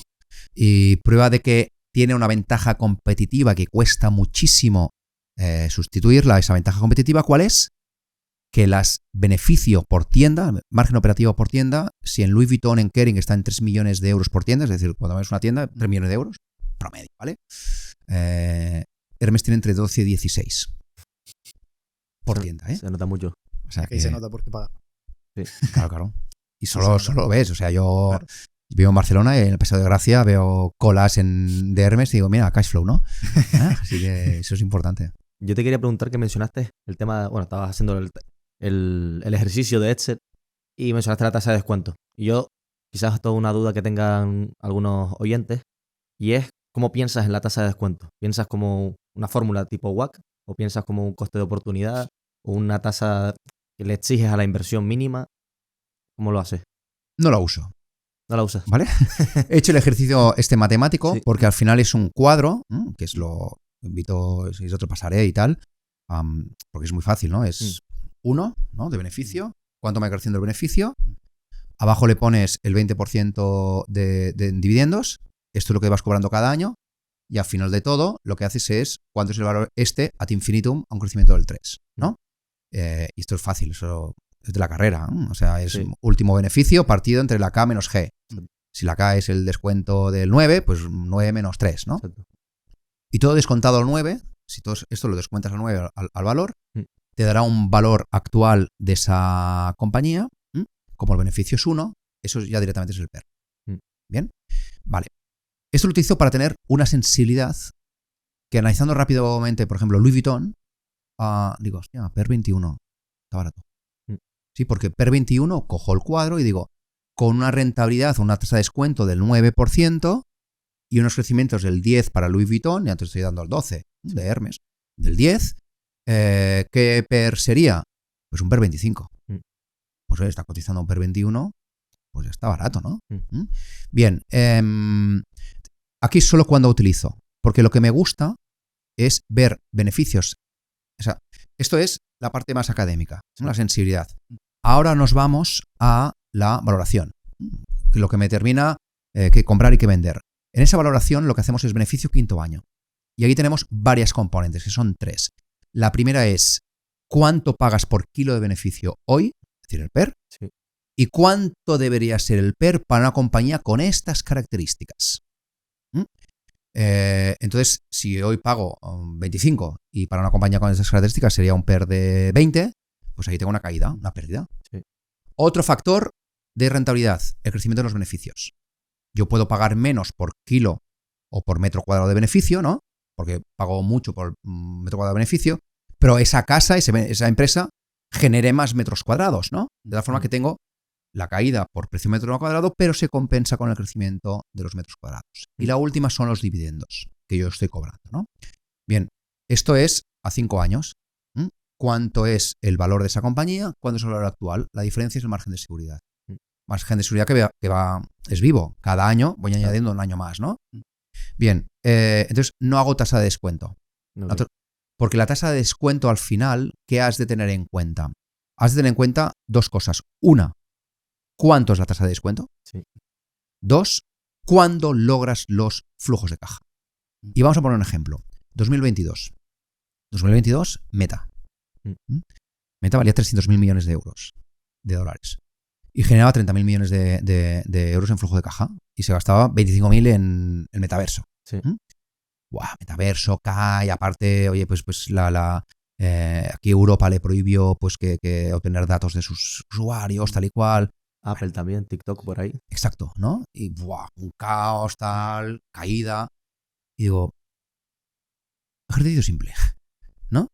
Esta compañía, con los 3.000 millones de personas o de usuarios que tiene diariamente, Sí. ¿sí? No sé si son 2.000 y pico diarios, 3.000 y pico Sí, mensuales, mensuales, sí. ¿vale? Hostia, tío, 3.000 millones. Si te quitas China y quitas los que están por debajo de, vamos a ver políticamente correcto, debajo de 16 años, Sí. es el 100% de la gente. Sí. El 100%. Todo el mundo usa sus productos. Hostia. De la forma que si aparece un software nuevo llamado TikTok, ¿qué harán ellos? Reels. Si aparece un software que nosotros interactuamos, que se llama Twitter, pues da Threads. ¿Sí? De la forma que lo bueno que tiene es que tiene el consumidor final y tiene el producto, con lo que cualquier software que le haga competencia lo introducirá. Es que tienen la escala. Exacto. Y simplemente tienen que replicar. Exacto. Entonces, ¿por qué cayó? ¿No? Y también cayeron, ¿no? A Louis Vuitton o cayó Microsoft o las compañías de calidad, que era el gran grueso, ¿no? O las compounders, que era el gran grueso que teníamos en cartera. Hostia, ¿por qué cayeron? Porque la gente decía, no, al subir los tipos de interés, otra vez, ¿cuánto es la tasa de descuento? Al subir los tipos de interés, como el activo libre de riesgo es más rentable, para un activo con riesgo le tengo que aplicar una tasa de descuento mayor. Bien, como tengo los futuros traídos al presente, al descontarlos a una tasa mayor, disminuye el valor, ¿no?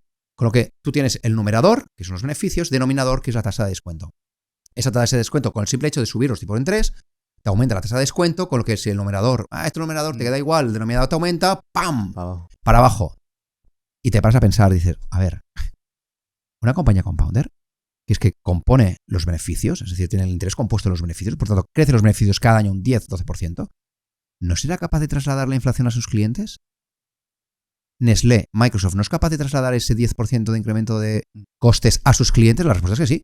Con lo que te falta la otra variable, que es el numerador. En ese momento lo vimos clarísimo y dijimos, es que aquí nos hemos de poner hasta las cejas de todas las compañías estas, ¿no? Y recuerdo reuniones con inversores que decían, oye, que el 2022 ha sido malo y tal. Y dice, ¿ha sido malo?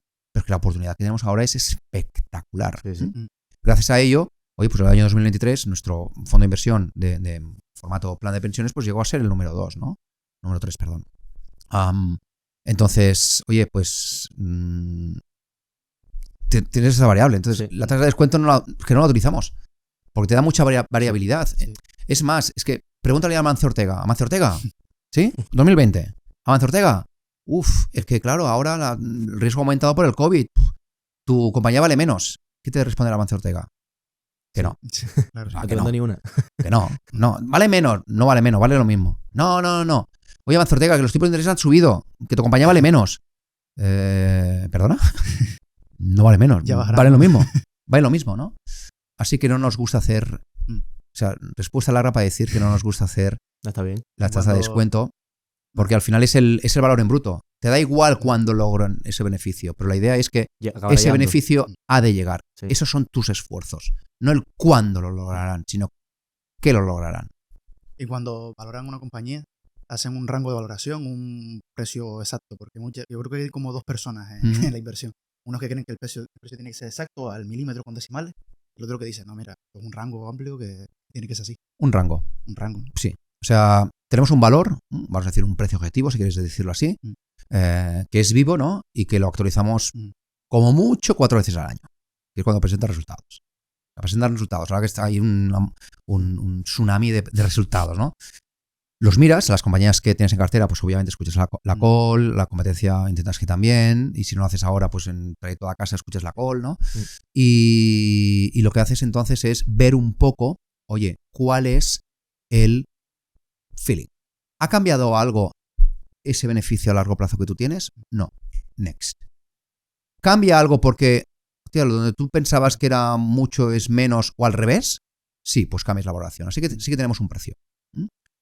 Pero somos conscientes de una cosa, que siempre, siempre, siempre nos vamos a equivocar. Siempre. Con lo que por muchas previsiones que hagamos, ese beneficio va a ser incorrecto. Lo que no debemos fallar es hacia dónde se va la empresa, hacia un prado verde o un desierto absoluto, ¿no? Así que eso es el trabajo que tenemos que hacer. ¿Que va hacia allí? Bien. ¿Que crezca más o menos? Bueno, tampoco aplica mucho, ¿no? Con lo que, ¿para qué hay que ser preciso en el número si al final tu base, que es la previsión de los beneficios, no se va a cumplir? Claro. Sí, la idea es que más o menos estés en lo cierto con lo que va a ocurrir. Claro. En cuanto con eso vale. Que estés en el prado. Claro. Que no se te haya ido al desierto. Claro, exacto. Mira Hermes, ¿no? Lo que hemos dicho antes. Cálculo fácil. 5, vale, 10% de beneficios. No te voy a decir asegurado, pero a largo plazo es lo que deberían lograr. Sí. Y miras para atrás y dices, sí, es lo que he logrado. Y un debate que solemos tener nosotros con personas y demás sobre el análisis cualitativo y el cuantitativo. ¿Cuál crees que es más importante? Y la segunda pregunta derivada de esta es si crees que es necesario el Excel, un Excel bastante completo para invertir. ¿O cómo de necesario es? Cualitativos y cuantitativos. Es decir, fácil, cualitativo. O sea, el 80-90% de nuestro tiempo es estudiar el negocio. ¿Qué hace? ¿Cómo lo hace? ¿Para quién lo hace? Analizar quién es, analizar cómo es, porque la empresa no deja de ser un ser vivo, ¿no? Como ser vivo lo que has de ver es, oye, cómo crece, cómo se desarrolla, en un ecosistema, cómo actúa, quién va a ser su competencia, miramos toda la cadena de valor. Con esa cadena de valor la juntamos con otras cadenas de valor y tenemos lo que llamamos el análisis 3D. Con lo que toda esa situación nos da a un resultado. Esta compañía deberían crecer los beneficios por A, B y C. Muy bien, pues ahora vayamos al Excel. ¿Y el Excel qué es? Como empecé en análisis con un Excel en blanco, lo que intentas es hacer las mínimas numeritos posibles. ¿Sí? Porque siempre te vas a equivocar. Así que, ¿qué es lo que hacíamos? Oye, ¿cuánto es el crecimiento de beneficios más o menos? Hay de ventas, ¿no? Precio por cantidad. Precio, cantidad. ¿Cuál es el crecimiento de los beneficios? Pues precio por cantidad, que son las ventas, márgenes subirán o bajarán por apalancamiento operativo o no, tal cual, pues ahí tienes el beneficio. ¿Cuánto debía estar cotizando esta compañía? ¿Qué PER? Si no quieres romperte la cabeza, pues al final, oye, PER promedio de los últimos 10 años. Pues ¿sí? Y ya tienes el valor. ¿Sí? Así que el Excel lo más bajo posible, porque cuando tienes un Excel muy grande, al final te pierdes. Pero te pierdes. ¿Sí? O sea, a mí me gusta mucho que cuando tengas un Excel muy grande, porque tienes los 10 últimos años de las de los annual reports y tal, al final lo que me gusta es, oye, hoja en blanco, cuánto es el precio dentro de 5 años, cuánto será, los márgenes, porque de esta forma sacas la esencia de la compañía, la esencia del negocio. Y al sacarlo y minimizarlo, que te permite tener más compañías en la cabeza. Y ser más pragmático, ¿no? Y veo Excels de muchos analistas del sell-side que tienen varias hojas Excel. No, las cuentas, resultados, tal, precio, o sea, la cantidad de trabajadores que hay en distintas capas. Hostia. Yo creo que tender a simplificarlo. Claro. Y yo creo que donde más aporta valor a la hora de hacer proyecciones es quizás en los KPIs, en plan, entenderlo, de dónde viene ese revenue para proyectarlo después. Claro. Creo que ahí es donde quizás más valor se aporta en... Para entender ese negocio nosotros utilizamos Canvas, por ejemplo, ¿no? Que al final Canvas es una forma de entrar por primera vez a un negocio que lo que te dice es, oye, ¿cuál es tu relación con clientes? ¿Por qué tus clientes te compran a ti? ¿Cuál es tu relación con proveedores? Si tienes algunos clientes específicos o importantes, proveedores clientes específicos o importantes. Tu relación con clientes te dan tus ingresos, tu relación con proveedores te da tus costes y como consecuencia te da ¿qué? El beneficio. A esto le añades la capa de crecimiento y ya tienes una aproximación muy buena a qué hace, cómo lo hace y por qué lo hace esa compañía, ¿no? Esto lo añades a ese análisis 3D de quién es quién en el mercado, etcétera, etcétera, y es donde te dan, oye, pues al final las compañías en las que invertir, ¿no? Y ese análisis 3D lo usas mucho para entender dentro de la cadena de valor quién es la empresa que mejores retornos tiene, mejor negocio, modelo de negocio tiene y así decides invertir, ¿no? O sea, nosotros tenemos varias capas para determinar cuáles son los mejores negocios, que al final es donde nos focalizamos. O sea, lo que queremos son los mejores negocios.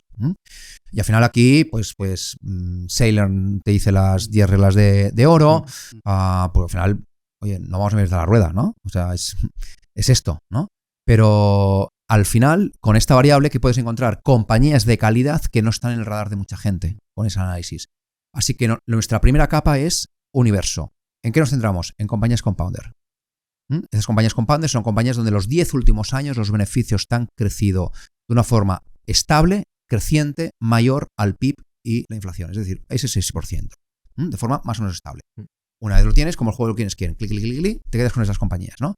Una vez te quedas con esas compañías, le pones entonces, oye, la capa de valoración. Analizas esa compañía y todas las del sector. Entonces te das cuenta que no todas las compañías del sector funcionan igual.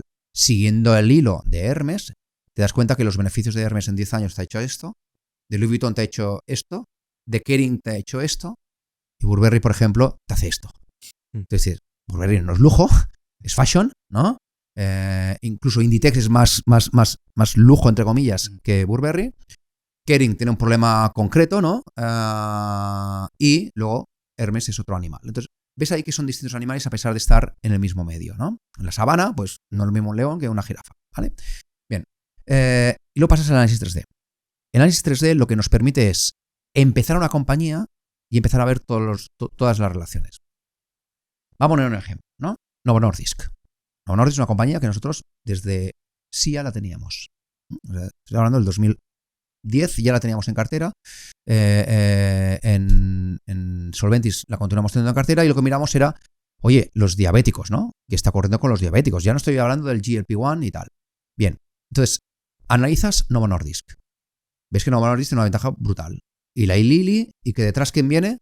Los competidores en Roche, ¿no? Y hay un montón en el pipeline, ¿no? Pues que hay compañías que pueden competir contigo. Lo que pasa es que hacer esa molécula no es tan fácil. ¿Sí? No es fácil, ¿vale? Bien. Entonces, tú analizas GLP-1. Perfecto. ¿Qué necesitas entonces para acceder a tus clientes? Tú necesitas que esto vaya en una jeringuilla, ¿no? ¿Quién te hace esas jeringuillas? Pues hay una compañía que se llama Gerresheimer, ¿no? Pues que hace esas jeringuillas. Hostia, perfecto. Luego también esto va a unos potecitos de cristales. ¿Quién hace esos potecitos de cristales? Estebanato, ¿no? Y luego esos potecitos de cristales, si quieres también vacunas y tal, ¿quién hace los tapones de plástico? West Pharma, ¿no? Entonces tú analizas esas compañías, ves muy bien, y el potecito que hay dentro, ¿no? ¿Quién lo hace, no? Pues tú analizas los CDMOs. Y analizas los CDMOs y al final aquí ves que tiene Thermo Fisher, pero Thermo Fisher no únicamente hace el medicamento, también tiene un montón de cosas. Miras todos los devices y así vas uniendo puntos y te das cuenta, por ejemplo, West Pharma, si tú analizas los beneficios, es brutal. Y la respuesta es fácil. ¿Por qué una compañía que te hace el tapón de una vial, que ese tapón como mucho te cuesta $1, como mucho te cuesta $1, cómo es posible que sean los beneficios tan crecientes? Y la respuesta es fácil. Porque el vial que tiene, el medicamento que tiene, te puede costar hasta $2.000. ¿Te vas a hacer un cambio por West Pharma, que te lo ha hecho siempre súper bien, sin problemas, con la FDA en sus plantas, sin problema de contaminación, por otro que te cuesta €0.50 más barato? Me recuerda a Sí, a Tratine, sí. Claro, sobre ese modelo de negocio. Es que son modelos fáciles. Cinturón. Sí, para que bajen el cinturón. A ver si te vas a... Sí. Claro, ¿sí o no? Entonces, brutal. Entonces, no cambia. Y encima con estos GLP-1 y todas las vacunas y todo lo que vendrá, ¿no? Porque luego también ese 3D que tienes, el análisis de la farma. ¿Qué está ocurriendo con la farma? Pues que la farma ha invertido de 100 millones de euros en I+D, la gran mayoría, a 200 billones casi. Pues esos 200 billones van a algún sitio. En la fase preclínica, en la fase clínica y en medicamentos. Al final esos viales ¿Dónde se van? Pues tú tienes la farma que cada vez más va a necesitar de viales. Así que todos esos viales han de salir de algún sitio. ¿Dónde? Pues de compañías como Estebanato o los tapones como West Pharma. Así que si juntamos ese análisis 3D con qué es lo que hace la farma, hacia dónde se va, juntamente con cómo se producen esos fármacos, pues al final te das cuenta que más fármacos aparecerán. Más fármacos aparecerán porque se está analizando en servicios, se está analizando en sistema nervioso central, Alzheimer, etc. Se está analizando en derivados del RNA y una que es la modificación del ADN, donde esto es lo que vendrá a futuro, pero que vendrá. ¿Qué significa esto? Pues que al final tendremos muchos más medicamentos, todos esos más medicamentos. Yo no sé cuál será el blockbuster de una farma, con lo que invertir en una farma es complicado, ¿no? Porque al final han de invertir para quedarse en el mismo sitio. Han de recurrentemente invertir porque cuando su fármaco termina la patente cae en picado sus ventas. Pero en cambio van a necesitar ¿qué? Productos de Thermo Fisher para poder investigar sobre esas dolencias. Así que ese análisis 3D, ¿qué es lo que te permite? Clasificar muy bien compañías buenísimas, como West Pharma, por ejemplo, o compañías como Thermo Fisher, que dices, oye, yo no sé qué pasará, pues si se continúa invirtiendo en Pharma, pues tarde o temprano, pues esas inversiones irán a compañías como Thermo Fisher, que por cierto, Thermo Fisher al final tiene el modelo de negocios como una impresora. Sí. Cuando nos compramos la impresora, ¿qué pasa? Pagamos la impresora, qué bien. Probablemente de dónde saca el dinero. De los ¿cómo se llama? De los cartuchos, ¿no? De los Recambios. sí. Así que Thermo Fisher es una de ellas. Y a partir de aquí, Thermo Fisher, analizas esta, analizas Lonza, una parte que tiene unos negocios en el Thermo Fisher, analizas Lonza, llegas a Robi. Entonces, de la forma que tú haces un zoom y te alejas de todo este análisis 3D, que lo tienes una pizarra enorme, y a partir de aquí, ¿qué haces? He invertido en Novo Nordisk, pero me ha llevado a invertir en Robi, me ha llevado a invertir en Thermo Fisher, en Biomérieux, una compañía francesa pequeñita. Así que todo ese análisis es el que te permite entonces estructurar la cartera, ¿no? Y esas capas de riesgo que decía, si todo lo pongo en este mismo molécula 3D que he analizado, coño, el riesgo es importante, ¿no? Que por cualquier cosa, pues me cambie, yo qué sé, la regulación, ¿no? Y te saltas otro 3D. Venga, ahora este 3D. Lo analizas, ¿no? Pues yo recuerdo que esto lo empecé con los coches eléctricos. Decía, hostia, coches. Sí, siempre Renault está barata. Sí. Está baratísima. ¿Por qué está barata? Porque está barata. Porque ya, no, es que ha de subir. No, te digo que no. Y tú analizas entonces y te das cuenta que, oye, tienes coches, hay el problema de coche eléctrico, el coche eléctrico que necesita, pues unas batería de litio, luego para esas baterías que necesitas, pues unos chips, ¿no? Entonces tú de los chips tiras para atrás, ¿quién hace los chips? La máquina para hacer los chips es ASML. Luego también necesitas, ¿qué? ASMI. Hostia, pues estas dos compañías son prácticamente monopolísticas, ¿no? Pues hostia, compras.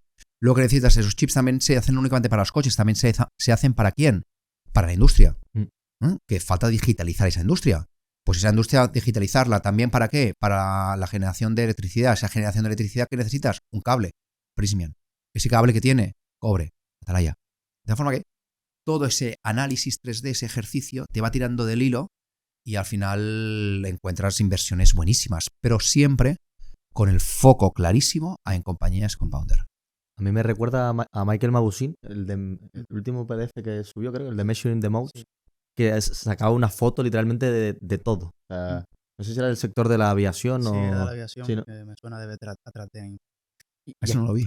No, pues es clave. En plan, estoy de acuerdo contigo en que el ver todo el prisma general que engloba una compañía es como es la mejor forma de pensar en ella. Incluso a lo mejor te estás equivocando en la empresa que estás analizando. Sí. Porque quizá la que analizas es buenísima, pero te das cuenta que hay dos personas en un garaje intentando fastidiar el negocio, ¿no? Sí. Y si no, decirle a Nvidia. 100%. Si quieres pasamos a las preguntas cortas finales, porque quedan 15 minutos, ¿no? Entonces vamos a las preguntas cortas finales. Y puedes extenderte si quieres, en matizar, no pasa nada. Pero bueno, la idea es que sean lo más cortas posible. Y la primera es, dividendos sí o dividendos no. Indistinto. Da igual. Indistinto. Mientras Me se da aporte igual. valor Me da y igual. tenga sentido. Lo que sí que ha de pagar el dividendo es con cash. Mm. Con cash. Sí. O sea, Importante. tú analizas las cuentas de Telefónica, ¿sí? Y Telefónica ha hecho un trabajo muy bueno reduciendo la deuda. Mm. Pero, coño, que tiene deuda. ¿Para qué pagas dividendos? Sí. La siguiente es market timing sí o market timing no. No. Pero hay dos personas en el mundo, ¿no? Las que no saben que... Las que no saben hacer market timing y las que no saben que Pero no es- saben hacer market timing. Pero, claro, yo no sé. Yo no sé. Tú lo porque sabes. Lo que pasa es que hay otros que no saben que no saben. Claro, o hay otros que no saben que no saben, pero eso Claro, es importante. es que el marketing también depende de dos variables. Una es la psicología de la gente y la otra es los resultados de la compañía. Mm. Que la psicología de la gente, lo que siempre digo es, venga, va, un montón de fotos. ¿Cuál es la persona que más te gusta? Esta. ¿Es a la que te casarías? No. Claro. Es distinto. Entonces, ¿cuál es la compañía que más gustará este año a los mercados? No tengo ni idea. ¿Y esa compañía encima sacará buenos resultados el trimestre que viene? No lo sé. Claro, es que- Con lo que, oye, invierte y en especial el análisis, porque solo así puedes defender caídas del 20, 30, 40%. La forma más simple de entenderlo es, si te dicen en 2020 que viene el COVID, Sí. en marzo viene el COVID. Nadie hubiera invertido en 2020. Y en 2020 creo que hizo el S&P un 15-20%, no recuerdo bien. Mm. Entonces, Claro. eso no es solo adivinar lo que va a suceder, sino cómo responderá el mercado al suceso. sí, que- De nuevo, la forma más fácil de cubrirte esos riesgos es yendo a compañías que son compounder. Mm. Porque las compañías compounder, ¿qué características tienen? Ventajas competitivas, un producto que es difícil sustituir, tienen un poder de trasladar inflación a sus clientes, o si no, su producto, aunque no puedan trasladarlo, permite unos costes más baratos. Mm. Así que tienen las ventajas competitivas que sabemos todos, pero que se pueden resumir en más ingresos para la compañía, más cantidad para la compañía, aunque no puedas incrementar los precios, puedes incrementar la cantidad, o si no puedes incrementar los precios ni la cantidad, lo que puedes hacer es a unos costes menores que toda la competencia. Mm. Y en esencia es mayores beneficios. Vale, la siguiente es criptomonedas sí o criptomonedas no. Y hacemos un alto en también Bitcoin sí o Bitcoin no, porque Son diferente. distintas. Sí. O sea, a mí que mi sobrino, cuando tenía 16 años, me diga, oye, tío, esto de las criptomonedas, ¿por qué es? Porque chavales de mi clase están invirtiendo. Aquí están los turistas financieros, ¿no? Y se están forrando. Pero mi desconocimiento al final, ya tengo una edad que digo, hostia, ¿debo analizarlo? Sí que debo analizarlo, pero es que me quedan todavía tantas compañías Sí. que analizar, tantos modelos, ¿no? Que digo, prefiero centrarme aquí, que es lo que sé, ¿no? Que no en esa parte. Y creo, por una razón muy simple, porque al final se ha mancomunado el hecho de que sea una alternativa. Es como el oro. ¿Sí? Y recuerdo que hice un ejercicio tan fácil como cuánto es todo el oro que se ha extraído en el mundo. Todas las toneladas de oro que se han extraído en el mundo, ¿no? Tantas toneladas. Bien. ¿Cuánto vale, en ese momento, cuánto valía el oro? Pues lo hice el cálculo de 1500. Bien, esta es la cantidad de valor de todo el oro extraído del mundo. ¿El Bitcoin que son? ¿20 y pico o 30? No sé cuántas monedas son. 21 millones. 21 millones, ¿verdad? Pues cantidad de oro extraída del mundo multiplicado por el precio, dividido entre 21 millones. Esto es el valor que te ha de ser del Bitcoin. Porque la gente lo está tomando como un oro. Igual que el oro no comprarías una casa, con un Bitcoin tampoco lo veo. Pero sí como quizá con un valor refugio. La siguiente pregunta, hay una competencia ahí, una competición, que Sí. es Buffett o Munger. Al principio era de Buffett, Mm. por esa parte de PER y tal, Mm. pero desde hace bastantes años hacia aquí, vamos a decir, son quizá más bastantes años hacia aquí, ¿no? Vamos a dejarlo aquí, o sea, adivinaré la edad. Me he dado cuenta que Munger ha sido el gran artífice detrás y el que cuando tú ves que lo importante de un PER no es el PER en sí, sino es que también ha dado de la mano un crecimiento, hostia, te abre una venda y dices, coño, centrarte en esas compañías, ¿no? Pues va ganando Por Munger. paliza, Ya es una paliza, ya. empieza, Descomunal. ya empieza a ser vergonzoso. Ya. Sí, literal. Vale, si tuvieras que meter todo tu dinero en una empresa, ¿cuál sería? Hostia, muy buena pregunta. Cualquiera de las top 5 del Global Arrow. Cualquiera, o sea, un Thermo Fisher, por ejemplo. ¿No? Muy buen negocio. ¿Cuáles son las top 5? Creo que las tienes por ahí. O... Sí, las top 5 están entre la única, vamos a decir, parte cíclica que tengo es Atalaya. Sí. Por eso es muy, muy clara. Luego hay un Special Situation, una situación especial, que es Grifols. Y luego aquí tenemos United Health, tenemos Thermo Fisher, y luego ya depende el día, pues ahí tienes un Microsoft. Negociazos todo. Sí. ¿Cuál es el libro que más te ha influenciado y de qué manera? O sea, en la vida, no solo a nivel de inversión, sino... ¿Te puedo dar más de uno? Sí, claro. Sí, vale. El primero, y que recomiendo, o sea, alguien que quiera entrar aquí, que nos esté escuchando y diga, oye, quiero entrar, Buffettología. Coge Buffettología. Luego, coge 2 libros. Uno para entender las compañías cíclicas, que es Capital Returns. Buenísimo. Y luego el de Peter Saylor. Only... Sí, debes... tan solo los mejores lo lograrán. Sí. ¿Vale? Es la traducción en castellano. Que tuve la suerte de ayudar a la traducción y escribir el prólogo en la versión española y conocer a Peter Saylor. A Peter Saylor. De tal forma que esos son los 2 libros.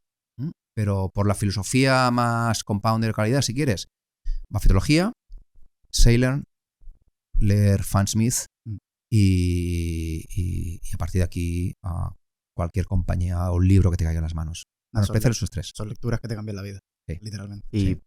Peter Saylor como es en persona. Porque es como, yo qué sé, Terry Smith es uno de mis inversores favoritos y digo, coño, si un día lo conociera, no sabría si, o sea, lo tengo tan aquí que a lo mejor te llevas un chasco o no sé. Son personas como tú y yo. Sí, ¿no? O sea, ¿qué diferencia hay entre Warren Buffett y nosotros? Yo creo que ninguna. Al final son personas. ¿Qué ocurre? Que pues que quizá tienen una mente más estructurada, ¿no? Intentas buscar ese santo grial, pero el tema es que son muy buenos haciendo lo que hacen, pero no dejan de ser personas. Claro. ¿Sí? Y es en el trato a corta distancia es una persona muy sencilla. Muy sencilla. O sea, escribir el prólogo y bueno, creo que gracias me lo dijo 1000 veces. Hostia, gracias, te has pasado. Y no, yo he escrito lo que yo he sentido, ¿no? Claro. Gracias a ti por escribir este libro, ¿no? Sí, que has resumido la inversión en 10 pasos. Claro. Tan sencillo. Claro. Es que el Capital Returns era lo que nosotros hacíamos lo que hacíamos de una forma sin pensar, alguien me puso nombre y apellidos. El de Peter Saylor ocurrió lo mismo. Las compañías compounder, lo que tú buscabas, alguien puso un nombre y apellidos. Y digo, ahora sí, con los nombres y apellidos. Sí. O sea, es algo que tú hacías, que es como si tú vas haciendo, ¿no? Tienes una intuición y de golpe, ¡pam!, alguien te enciende las luces. Coño, si lo hacía bien, ¿no? Y nada, pues eso es lo que hacías. La siguiente es un poquito más complicada. La gente se suele parar a pensar. Si pudieras cenar con alguien, cualquier personaje histórico, vivo o muerto, ¿quién sería y qué le preguntaría? Pues yo creo que yo tengo claro. ¿Lo tienes muy claro? Sí. La gente suele pararse a pensar, tipo, uff. Sí. Con Ferran Adrià. Sí.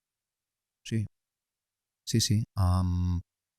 Para mí, Ferran Adrià, y dices, hostia, me ha influenciado. Sí.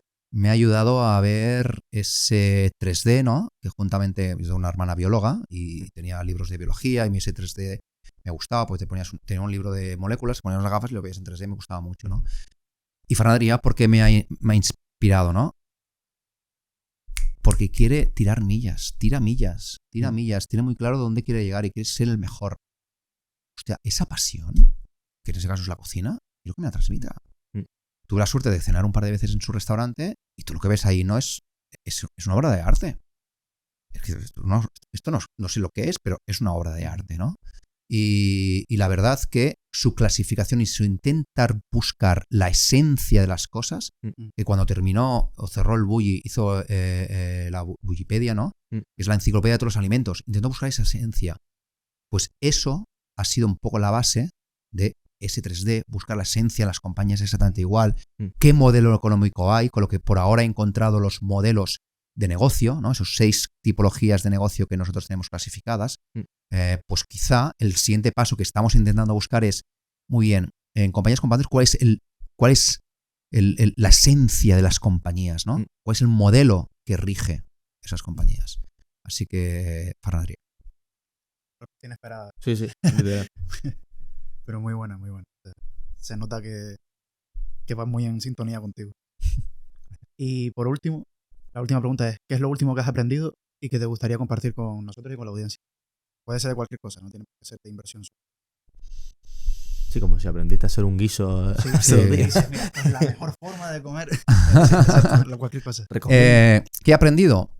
Mira, os voy a decir 2 cosas. La primera es la importancia de podcasts como los vuestros. Mm. O sea, vosotros habéis ayudado a que la gente se forme más. ¿Mm? Así que esto hace 5 años no había, Sí. ¿no? Así que, ¿cómo es gente como vosotros dos Mm. que estáis aquí, estáis dedicando horas, esfuerzos y dinero a transmitir algo? Hostia, aquí es un conocimiento. Esto es brutal. Entonces, he aprendido muchos de podcast, ¿no? Así que cuando los libros ya, el conocimiento ya es tangencial, ¿no? Ya me siento de que más libros no te aportan esos cambios brutales, pero al final escucho podcast, ¿no? Y luego otra cosa que lo que he aprendido es, a mí me gusta mucho hacer deporte. Y el deporte, la disciplina del deporte me gusta mucho por 2 razones. La primera es porque me permite mi trabajo, que es muy estresante, relajarte, ¿sí? Ver todo con un prisma. Y que lo importante, y siempre lo digo así, no es el tiempo que haces en una carrera, desde la salida hasta la meta, sino lo que haces desde la meta hasta la siguiente salida. Y ese entreno, ese rigor en el entreno, qué es lo que es de entrenar y qué es lo que es de hacer, eso es aplicable a todo. Entonces, eso es lo que he aprendido. Que un entreno, que todo el mundo es muy fácil, ¿no? Pues has de entrenar fuerza, has de entrenar rapidez, has de entrenar cardio. Sí. Pues ahora aplícalo en tu trabajo. Me da igual de qué lo trabajes, pero aplícalo. ¿Qué carencias tienes? Y potencialas. Y trabaja. Y con un aspecto muy importante, y es hábitos. O sea, tomaros el Excel, hay el Outlook, y poner cada hora qué estás haciendo. Y al final te das cuenta que hay pérdidas de tiempo. Entonces, esto me ha permitido, esta disciplina en el deporte, lo que me ha permitido también que ha sido una disciplina mayor de la que tenía en el trabajo. Cuando tú entras a trabajar, es como los niños. De 9 a 10 tienes una asignatura, o de 9 a 11 tienes una asignatura. Hostia, quiero un café. No, la hora del descanso, que es a las 11. Entonces, cuando llegas al despacho a las 8 de la mañana, de 8 a 9 y media tienes que analizar, oye, ¿qué ha pasado con las noticias de las compañías durante esta noche? El Financial Times ya te lo has leído el día anterior, por las 10 de la noche ya sale el Financial Times, así que ya te lo has leído antes de ir a dormir. Bien, luego que tienes un conference call de un experto de una compañía o compañías que quieres analizar y escuchas, de forma que es una gota mala. 9 y media, analizas, bueno, haces un café. Eso me permite, ¿no? Pero un café es a un café, me lo tomo y vuelvo, ¿no? A partir de esa hora hasta las 12 más o menos, 12 y algo, analizas compañías, sin parar. Te vienen gente, hostia, a las 12 y todo lo vas posponiendo. De la forma que como la gente sabe que a las 12, dice, así que a las 12 puedo molestarlo. Y eso te permite ser mucho más eficiente. Yo creo que el deporte se infravalora como manera de saber de vida, básicamente. En plan, yo como he hecho deporte de los 2 años, prácticamente me apuntaron a fútbol y ahí aprendes que tienes que pasar por ese proceso y que a veces el proceso llegas el fin de semana y pierdes porque te toca, hiciste la cosa bien, y saber lidiar con la frustración también. Claro. Él, por ejemplo, hizo boxeo y el boxeo me parece una disciplina un tanto más compleja incluso que el fútbol porque estás tú solo. Claro, y tienes que sacar mucha disciplina tú por tu cuenta, de verdad. Un sábado después de haber entrenado toda la semana, ir a clase también, porque yo juntaba junto con las clases, y despertarme y decir, tengo que correr. Claro. O sea, tengo que hacerlo sí o sí, si no me pegan. Si no te van a pegar, Aquí tenía un incentivo literalmente. Sí. A mí me ocurría, yo hago triatlones, porque siempre los deportes de pelota siempre he sido muy malo, ¿no? Y hago triatlones, entonces esa parte individual, pero tú como profesional que fuiste, tío, o sea, al final es que es importante en toda la vida. Y que sabes disciplina que y hábito. Si no tienes la disciplina y el hábito, te van a pasar por la derecha. O lo vas a hacer mal. Vas a llegar a un punto en el que lo vas a hacer mal. Sí. Por dormir. Y nada, así que gracias, Xavi, por dejarnos venir. No, gracias a vosotros por la invitación. O sea, siempre el valor lo tenéis vosotros. Yo tengo la parte más fácil. Bueno, tú viniste desde Barcelona. Aquí y poner a hablar, ¿no? Viniste desde Barcelona. Aquí, o sea, sí. Pero bueno, aprovecho para hacer otras cosas. Al final, lo importante, y siempre lo pongo en valor, sois vosotros, y gracias a vosotros por la labor que hacéis de formar y que, oye, que la gente se forme, que hay muchas alternativas en fondos de inversión, en finanzas, que les abrís las miras. Nada, gracias a ti vosotros. porque, bueno, ha sido una masterclass de muchas cosas. Sí. Creo que casi todo lo hemos tocado. Pero bueno, si hay una próxima ocasión que podamos grabar, hablaremos de 1000 empresas. Y Lo que queráis, lo que haya quedado en el tintero, así Sí. que la próxima vez estáis invitados, tanto aquí en la oficina de Barcelona, como bueno, la oficina de Madrid donde estamos ahora, o la de Barcelona, la que queráis. lo O en mismo cualquier vamos otra parte de sí, España. Lo mismo vamos a Barcelona, que yo nunca he ido a Barcelona, solo he pisado el aeropuerto ¿Sí? para hacer escala. O sea, pues entonces te vienes y damos ahí una vuelta, hombre. Ok, perfecto, España tiene ciudades muy bonitas Sí. y Barcelona es una de ellas. totalmente. Y nada, a la audiencia, lo de siempre, suscribirse, darle like, comentar si quiere otro podcast con Xavi. Y nada, como siempre decimos, que la fuerza de Buffett te acompañe. Un abrazo.